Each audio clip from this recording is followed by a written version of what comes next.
Good morning to all of you in today's lecture of positive versus non positive displacement pumps working principle.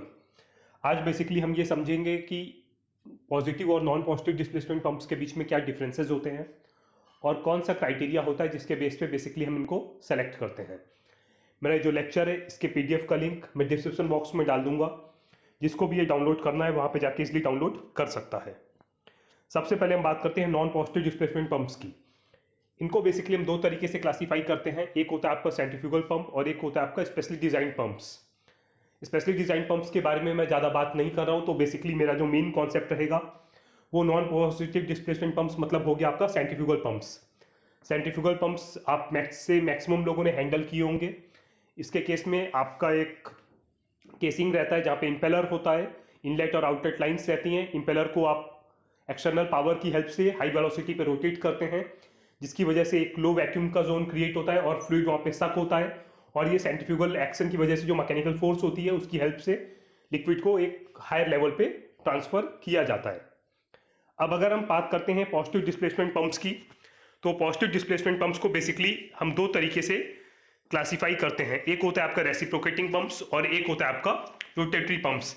Reciprocating pumps जो आगे और पीछे की तरफ move करते हैं, और रोटेटरी पंप्स जो आपका रोटेशंस में मूव करते हैं। रेसिप्रोकेटिंग की अगर आप बात करें तो ये होता है आपका बेसिकली पिस्टन टाइप पंप्स होते हैं, डायफ्राम पंप्स होते हैं, और अगर आप बात करें रोटेटरी तो ये आपके स्क्रू टाइप या फिर when type lobe type pumps होते हैं।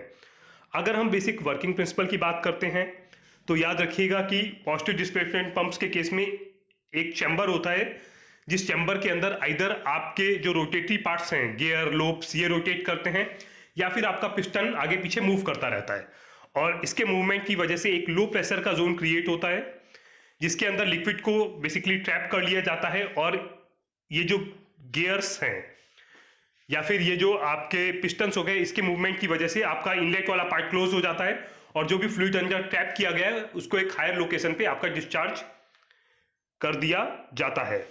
ये बेसिक्स होते हैं। ज्यादा डिटेल के लिए मेरे सेपरेट लेक्चर्स इस पे अवेलेबल है, आप वहां पे जाके ये ज्यादा डिटेल में देख सकते हैं। अब अगर हम बात करते हैं आपका नॉन पॉजिटिव डिस्प्लेसमेंट पंप्स की, अगर हम इसके परफॉर्मेंस की बात करते हैं तो याद रखिएगा कि नॉन पॉजिटिव डिस्प्लेसमेंट पंप्स के केस में जो फ्लो रेट होता है ये वेरी करता रहता है with the change in pressure. Like आप नीचे वाले ग्राफ में ये चीज देख सकते हैं। लेकिन जो पॉजिटिव डिस्प्लेसमेंट पंप्स होते हैं इसके केस में flow rate remains constant with changing pressure. अगर आपका प्रेशर वेरी होता भी रहता है, इन दैट केस भी फ्लो रेट में कोई भी चेंज नहीं आता है। इसीलिए पॉजिटिव डिस्प्लेसमेंट पंप्स को हम एक हिसाब से मीटरिंग पंप्स भी बोलते हैं, और इनको हम यूज वहां पे करते हैं जहां पे आपको एक कांस्टेंट फ्लो रेट चाहिए रहता है। मतलब प्रेशर में फ्लक्चुएशंस अगर आते भी हैं तो भी आपको जो डिजायर्ड फ्लो रेट है वो आपको बेसिकली मिलता रहेगा। सेकेंड, अगर हम बात करते हैं विस्कोसिटी के टर्म्स में, तो याद रखिएगा नॉन पॉजिटिव डिस्प्लेसमेंट पंप्स के केस में जैसे ही आपका फ्लो रेट जो है फ्लो रेट रैपिडली डिक्रीज करता है with increase in velocity. Means जैसे ही आपका विस्कोसिटी इंक्रीज कर गई वैसे ही आपका जो फ्लो रेट है वो डिक्रीज हो जाएगा। ऐसा इसलिए होगा क्योंकि जो फ्रिक्शनल लॉसेज हैं वो आपके इंक्रीज कर जाते हैं। बट अगर हम पॉजिटिव डिस्प्लेसमेंट पंप्स के केस में बात करते हैं तो इसके केस में क्या रहेगा कि आपका विस्कोसिटी इंक्रीज अगर होती है, in that cash flow rate आपका इंक्रीज होता चला जाता है। समझने के लिए आप ये नीचे वाला ग्राफ देख सकते हैं। पॉजिटिव डिस्प्लेसमेंट पंप्स के केस में ये देखिए, जैसे जैसे आपकी विस्कोसिटी इंक्रीज हुई फ्लो रेट आपका इंक्रीज होता चला गया। लेकिन नॉन पॉजिटिव डिस्प्लेसमेंट पंप्स के केस में ये कर्व बिल्कुल नीचे की तरफ जाता है। अब अगर हम बात करते हैं एफिशिएंसी की, तो याद रखिएगा कि सेंट्रीफ्यूगल पंप्स या फिर नॉन पॉजिटिव डिस्प्लेसमेंट पंप्स के केस में एक पर्टिकुलर प्रेशर पे आपको बिल्कुल एफिशिएंसी मिलती है, और उसके पहले या फिर उसके बाद में जो एफिशिएंसी होती है वो ड्रास्टिकली आपकी ड्रॉप होती है। लेकिन अगर जो आपके पॉजिटिव डिस्प्लेसमेंट पंप्स होते हैं उसके केस में efficiency is very less affected by pressure. Pressure के वेरिएशंस का एफिशिएंसी पे बिल्कुल ना के बराबर इंपैक्ट आता है। लाइक इस ग्राफ से आप ये देख सकते हैं, सेंट्रीफ्यूगल पंप्स या नॉन पॉजिटिव डिस्प्लेसमेंट पंप्स के केस में पहले आपकी जो एफिशिएंसी है वो आपकी इंक्रीज करती है और फिर ये एफिशिएंसी आपकी डिक्रीज करती चली जाती है। लेकिन ये आपका प्रेशर बढ़ने के साथ में आपको ये दिखाया गया है। लेकिन जो आपका ये रहता है नॉन पॉजिटिव डिस्प्लेसमेंट पंप्स, उसके केस में ऐसा कोई भी इम्पैक्ट नहीं होता, ये बिल्कुल आपकी एक स्ट्रेट लाइन जैसी जाती है। ये था वर्किंग जो मैंने आपको पहले बताया। नॉन पॉजिटिव डिस्प्लेसमेंट पंप या सेंट्रीफ्यूगल पंप्स के केस में ये आपका केसिंग हो गया, यहाँ से मटेरियल सक हुआ, अंदर इंपेलर है और ये मटेरियल को बाहर की तरफ ट्रांसफर कर देगा। पॉजिटिव डिस्प्लेसमेंट पंप्स के केस में आप यहाँ से देखिए, ये फ्लूइड अंदर आया, ये गियर्स हैं, इन गियर्स ने अपने अंदर मटेरियल ट्रैप किया और वो उस मटेरियल को ट्रैप करके अपने मूवमेंट की हेल्प से उसको बाहर की तरफ ट्रांसफर कर देते हैं। अगर हम बात करते हैं एफिशिएंसी, तो जो नॉन पॉजिटिव डिस्प्लेसमेंट पंप्स होते हैं, एफिशिएंसी इसके केस में आपकी डिक्रीज करती है विद इंक्रीज इन विस्कोसिटी। लेकिन पॉजिटिव डिस्प्लेसमेंट पंप्स के केस में एफिशिएंसी आपकी कांस्टेंट रहती है even with increase in viscosity. ये आप नीचे जो ग्राफ दिया गया है यहाँ से काफ़ी आसानी से ये चीज़ समझ सकते हैं। अगर हम बात करते हैं सीयरिंग की, तो याद रखिएगा नॉन पॉजिटिव डिस्प्लेसमेंट पंप्स के केस में हाई स्पीड मोटर्स का बेसिकली यूज़ किया जाता है, that leads to shearing of liquids. ये उन फ्लूइड्स के लिए अच्छा नहीं होता है जो काफ़ी ज़्यादा सीयर सेंसिटिव होते हैं। लेकिन पॉजिटिव डिस्प्लेसमेंट पंप्स के केस में इंटरनल वेलोसिटी काफ़ी कम होती है, जिसकी वजह से जो सीयर फोर्स अप्लाई होती है फ्लूइड पे वो काफ़ी कम होती है।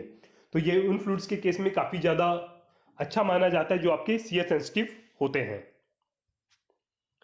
अब सबसे इंपॉर्टेंट चीज़, एक क्वेरी आपसे बार बार पूछी जाती है कि एक सेंट्रीफ्यूगल पंप है और एक रेसिप्रोकेटिंग पंप है, अगर दोनों का आप डिस्चार्ज वाल्व बंद कर देते हो तो क्या होगा?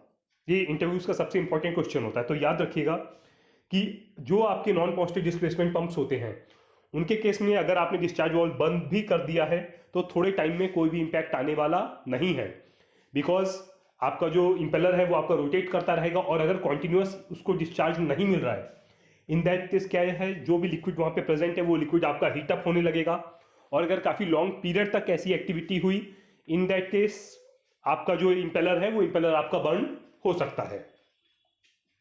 लेकिन पॉजिटिव डिस्प्लेसमेंट पंप्स के केस में जैसा कि मैंने आपको पहले बताया, एक फिक्स अमाउंट का लिक्विड एक चैम्बर में एनक्लोज्ड हो जाता है, आफ्टर दैट इनलेट वाला पार्ट बिल्कुल क्लोज हो जाता है और उसको आउटलेट में डिस्चार्ज कर दिया जाता है। मीन्स एक पर्टिकुलर टाइम में एक पर्टिकुलर अमाउंट ऑफ लिक्विड आगे ट्रांसफर होना ही होना है। अब होगा क्या, अगर आपने डिस्चार्ज वाल्व बंद कर दिया है तो यहाँ से तो आप लिक्विड ट्रांसफर करते जा रहे हो, लेकिन वो लिक्विड आगे आपका डिस्चार्ज वाल्व बंद है तो वो लिक्विड बाहर निकल नहीं पाएगा। इन दैट केस क्या होगा, आइदर जो भी आपका सबसे वीक पॉइंट होगा, पाइपलाइंस, गैसकेट, वॉल्स, वहां से आपकी लाइन फट जाएगी। तो इसीलिए याद रखिएगा कि सेंट्रीफ्यूगल ये पॉजिटिव डिस्प्लेसमेंट पंप्स के केस में कभी भी डिस्चार्ज वाल्व क्लोज नहीं करके चलाते हैं, या फिर अगर वो रनिंग है तो आपको डिस्चार्ज वाल्व क्लोज नहीं करना है। बाकी एज अ सेफ्टी प्रिकॉशंस आप देखेंगे तो जैसे जैसे एडवांसमेंट आते जा रहे हैं और जो प्रीवियस इंसिडेंट्स हुए हैं उनके देखते हुए हम आपका जो पॉजिटिव डिस्प्लेसमेंट पंप्स है उसमें एक सेफ्टी वॉल्व भी दिया गया है, ताकि अगर कोई गलती से ये बंद कर भी दे, इन दैट केस आपका जो पाइपलाइन है वो प्रेशराइज ना हो और जो भी आपका फ्लूइड है वो वहाँ से डिस्चार्ज हो जाएगा। वो एज अ आपका जैसे कुकर में आपका सेफ्टी के लिए सीटी दी जाती है, वो वैसा ही वहाँ पे आपको दिया रहता है, ताकि कोई मेजर एक्सीडेंट या इंसिडेंट ना हो किसी की गलती की वजह से। अब नॉन पॉजिटिव डिस्प्लेसमेंट पंप्स के अगर हम यूजेस की बात करते हैं, इसको हम यूज़ करते हैं जनरल वाटर सप्लाई में, सी वाटर की ट्रांसफरिंग्स में, वाटर सर्कुलेशंस में, air conditioning, boiler feed waters, petrochemical industries, irrigation, washing and fire fightings में। लेकिन जो पॉजिटिव डिस्प्लेसमेंट पंप्स होते हैं इनकी सबसे बेस्ट एबिलिटी रहती है कि ये हाई विस्कोसिटी फ्लूइड्स को इजिली हैंडल कर लेते हैं एट हायर प्रेशर्स ऑल्सो। सो इनका यूज़ बेसिकली हम हाई विस्कोसिटी फ्लूइड्स को हैंडल करने के लिए काफ़ी ज़्यादा प्रेफर किया जाता है। सो होप आपको आज का मेरा लेक्चर अच्छा लगा होगा। नेक्स्ट लेक्चर में I will be back with a new topic. Till then good bye and have a nice day.